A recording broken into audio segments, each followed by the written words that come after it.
Hello viewers, నేను మీ దీసిన ద్రవ్యాల లంకేష్ని మాట్లాడతాను. ప్రస్తుతం ఈ వీడియోలో ఈరోజు వాతావరణ పరిస్థితి, అలాగే రేపటి వాతావరణ పరిస్థితి, అలాగే మనకి రేపు బంగాళాఖాతంలో ఒక ఉపరితల ఆవర్తనం అనేది ఏర్పడుతుంది. ఆ ఉపరితల ఆవర్తనం మనకి సెప్టెంబర్ 7 నాటికి ఒక అల్పపీడనం అనేది ఏర్పడుతుంది. ఆ అల్పపీడనం వచ్చేసి మనకి ఎక్కడ తీరాన్ని దాటుతుంది, ఎక్కడ వర్షాలు నమోదవుతాయి అన్న దాని గురించి ఒకసారి వివరంగా వీడియోలో అందిస్తాను. ఈ వీడియోని ఎక్కడ స్కిప్ చేయకుండా చివరి వరకు చూస్తారని, అలాగే ఈ వీడియో కనుక నచ్చినట్లయితే లైక్, షేర్, కామెంట్ తప్పనిసరి. కొత్త వాళ్ళైతే మన ఛానల్ని సబ్స్క్రైబ్ చేయండి. అలాగే పక్కనే ఉన్న బెల్ సింబల్ని క్లిక్ చేయండి. మనం నిన్నటి వీడియోలో చెప్పిన విధంగానే మనకి వర్షాలు అనేవి నిన్న రాత్రి నుంచి మనకి మధ్యాంధ్ర అలాగే ఉత్తరాంధ్ర జిల్లాల్లో మనకి వర్షాలు అనేవి ఈరోజు మధ్యాహ్నం సమయం నుంచి వర్షాలు అనేవి నమోదవుతాయి. అలాగే రాయలసీమ జిల్లాలో కూడా మనకి వర్షాలు అనేవి నమోదవుతున్నాయి. అలాగే తెలంగాణ రాష్ట్రంలో కూడా మనకి వర్షాలు అనేవి నమోదవుతున్నాయి. ప్రస్తుతం మధ్యాంధ్ర అలాగే కృష్ణా, గుంటూరు, బాపట్ల, ప్రకాశం, ఏలూరు జిల్లాలో అక్కడక్కడ మాత్రమే తేలికపాటి వర్షాలు అనేవి ఈరోజు మార్నింగ్ నుంచి నమోదవుతున్నాయి. ప్రస్తుత సమయంలో కూడా వర్షాలు అనేవి అక్కడక్కడ మాత్రమే నమోదవుతున్నాయి. కానీ మనకి సాయంకాలం సమయం నుంచి వర్షాల జోరు అనేది తప్పకుండా నమోదయ్యే అవకాశం అయితే కనిపిస్తుంది. ఎందుకంటే రేపు బంగాళాఖాతంలో ఒక ఉపరితల ఆవర్తనం అనేది ఏర్పడుతుంది. ఈ ఉపరితల ఆవర్తన ప్రభావంలో మనకి వర్షాల జోరు అనేది పెరుగుతుంది. కాబట్టి కాస్త జాగ్రత్త అనేది వహించండి. పోయిన అల్పపీడనం కంటే ఈ అల్పపీడన ప్రభావం చాలా తక్కువగా నమోదవుతుంది. రేపు బంగాళాఖాతంలో ఒక ఉపరితల ఆవర్తనం అనేది ఏర్పడుతుంది. ఈ ఉపరితల ఆవర్తన ప్రభావంలో మనకి మధ్యాంధ్ర, ఉత్తరాంధ్ర, తెలంగాణ రాష్ట్రంలో వర్షాలు అనేవి నమోదవుతాయి. అలాగే రాయలసీమ జిల్లాల్లో మనకి అక్కడక్కడ మాత్రమే తేలికపాటి నుంచి మోస్తారు వర్షాలు, చల్లటి వాతావరణం కొనసాగే అవకాశం అయితే కనిపిస్తుంది. అలాగే ప్రకాశం జిల్లాలో కూడా మనకి వర్షాలు అనేవి చాలా తక్కువగా నమోదయ్యే అవకాశం అయితే కనిపిస్తుంది. అక్కడక్కడ మాత్రమే మోస్తారు వర్షాలు నమోదయ్యే అవకాశం అయితే కనిపిస్తుంది. రేపు బంగాళాఖాతంలో ఒక ఉపరితల ఆవర్తనం అనేది ఏర్పడుతుంది. ఈ ఉపరితల ఆవర్తనం వచ్చేసి మనకి సెప్టెంబర్ 7 నాటికి ఒక అల్పపీడనంగా ఏర్పడుతుంది. ఈ అల్పపీడనం వచ్చేసి మనకి విశాఖపట్నం, కాకినాడ మధ్య తీరం వెంబడి ప్రయాణించి ఇది వెస్ట్ బెంగాల్ వైపుగా కొనసాగే అవకాశం అయితే కనిపిస్తుంది. కాబట్టి మనకి మధ్యాంధ్ర అలాగే ఉత్తరాంధ్ర జిల్లాలో వర్షాలు అనేవి తక్కువగా నమోదవుతాయి. కానీ తేలికపాటి నుంచి మోస్తరు వర్షాలు అనేవి నమోదవుతాయి. 1-2 చోట్ల భారీ వర్షాలు నమోదయ్యే అవకాశం అయితే మధ్యాంధ్ర, ఉత్తరాంధ్ర అలాగే తెలంగాణ రాష్ట్రంలో నమోదయ్యే అవకాశం అయితే కనిపిస్తుంది. రాయలసీమ జిల్లాలో మనకి తక్కువగా వర్షాలు నమోదవుతాయి. కానీ ఎక్కడెక్కడ మాత్రమే వర్షాలు అనేవి మోస్తరు వర్షాలు నమోదయ్యే అవకాశం అయితే ఉరుములు మెరుపులతో నమోదయ్యే అవకాశం అయితే కనిపిస్తుంది.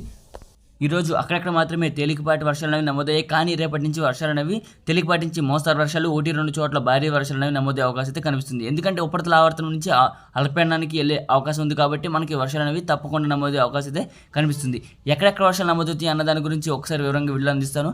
మధ్యాంధ్ర జిల్లా అంటే కృష్ణా, గుంటూరు, విజయవాడ, బాపట్ల, ఏలూరు, పశ్చిమ గోదావరి, కోనసీమ ఈ జిల్లాలో తేలికపాటి నుంచి మోస్తరు వర్షాలు, 1-2 చోట్ల భారీ వర్షాలు అనేవి నమోదయ్యే అవకాశం అయితే కనిపిస్తుంది. ఉత్తరాంధ్ర జిల్లా అంటే విశాఖపట్నం, విజయనగరం, కాకినాడ, శ్రీకాకుళం, అనకాపల్లి, పార్వతీపురం, మన్యం జిల్లా, అల్లూరి సీతారామరాజు జిల్లా, కోనసీమ, తుని, యానం, రంపచోడవరం, సోంపేట, టొక్కలి, పలాస, బొబ్బిలి, పాలకొండ, రాజం, గజపతి నగరం, చింతలవలస, చోడవరం, నర్సీపట్నం ఈ పరిసర ప్రాంతాల్లో కూడా మనకి తేలికపాటి నుంచి మోస్తరు వర్షాలు, 1-2 చోట్ల భారీ వర్షాలు అనేవి నమోదయ్యే అవకాశం అయితే సెప్టెంబర్ 5, 6, 7, 8 తేదీల మధ్య నమోదయ్యే అవకాశం అయితే కనిపిస్తుంది.